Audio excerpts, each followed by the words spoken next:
Okay, so now that you're familiar with trig functions, we're going to talk about inverse trig functions. So with trig functions before, we use them to find missing side lengths, if you remember. Right, we had missing side lengths that we called x, and we used trig functions to find those side lengths. With inverse trig functions, you're using two known side lengths to find theta. Which, if you don't know what theta is like x, but for angles. It's just a variable. So what we're going to do is we're still going to use SOHCAHTOA to set up these equations, but we're going to be using these inverse trig functions. We call this inverse tangent, inverse sine, and inverse cosine. They have a little -1 up and to the right of them to solve them. So let's just jump right into it. So this is week 14 worksheet number 7. We're still going to use SOHCAHTOA to set up the equation, so the process is the same. So first things first, I would label your sides. So opposite of 90 degrees is the hypotenuse. And then we're set up on angle theta here. So which side is opposite of angle theta? That would be this one over here on 6. And then this side is close to it or adjacent to it. So now which two sides do I care about? Which two sides do I have values for? I don't have anything for adjacent, so I'm going to forget about that one. I care about opposite and hypotenuse. So if I'm using opposite and hypotenuse, I should use sine. So we're going to have sine, then our angle. But wait a second, we don't know our angle yet. So I'm going to put theta.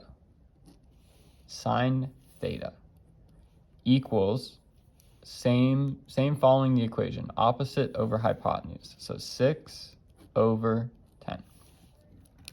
So now, we need to get theta by itself the same way that we get x by itself. But really what we have here is theta is within sine. It's not being multiplied by sine. Theta is within sine. So we need to get it out. So the way that we do that is we do the opposite of sine, which we would call inverse sine. So we're going to use our inverse trig functions to undo these trig functions to get whatever's inside of them out. So we're going to inverse sine both sides. So what we end up with is inverse sine and sine cancel out. So we're left with theta equals inverse sine of 6 over 10. Just like that. Now we use our calculator. And if you notice on here, we have sine, cosine, and tangent. Hasn't moved at all. But if you notice, there's a little blue writing above it that says sine -1, cosine -1, and tangent -1. Those are our inverse trig functions. The way that we access those is we hit this little second button up here. So we'll hit second, and that'll allow us to basically press this sine button, and it'll give us inverse sine. So if you ever want to access any blue text on your calculator, you have to hit the second button first. So let's see our equation. It's inverse sine of 6 over 10.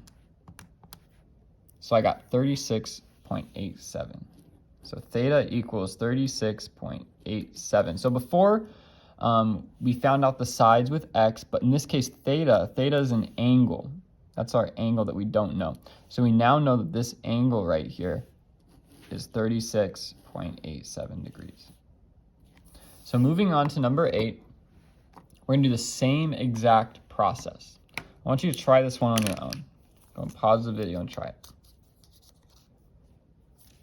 All right, so now we're going to do the same exact process we've been doing. Identify which sides are which first. Go ahead and label them. Opposite the 90 degrees is the hypotenuse. We're set up here on theta. So opposite of theta, which side is opposite of theta? That'd be this one. And then which side is adjacent or close to theta? That leaves this one. So now we circle the two that we care about, the two that we have values or variables for. In that case, that's hypotenuse and adjacent. So we come back up here to SOHCAHTOA. Which one has hypotenuse and adjacent? Cosine, right? So we're going to use cosine then our angle, which we don't know yet, we're going to call it theta, equals adjacent over hypotenuse. Adjacent is 2 over hypotenuse, which is 3. So now theta is not by itself, it's within cosine, so we need to get it out. We're going to use inverse cosine. So inverse cosine, but whatever we do to one side, we have to do the other. So we're inverse cosining both sides. Cancel these out. That leaves us with theta equals inverse cosine of 2/3. Grab our calculator. We hit second, then cosine. That gives us inverse cosine of 2/3. So we should get 48.19 degrees. So theta equals 48.19 degrees. So really, the setup for these problems is exactly the same as regular old trig functions, but when we use inverse trig functions, we're solving for the angles, whereas before we were using sine, cosine, tangent to solve for sides. So that's about all there is to it. Best of luck.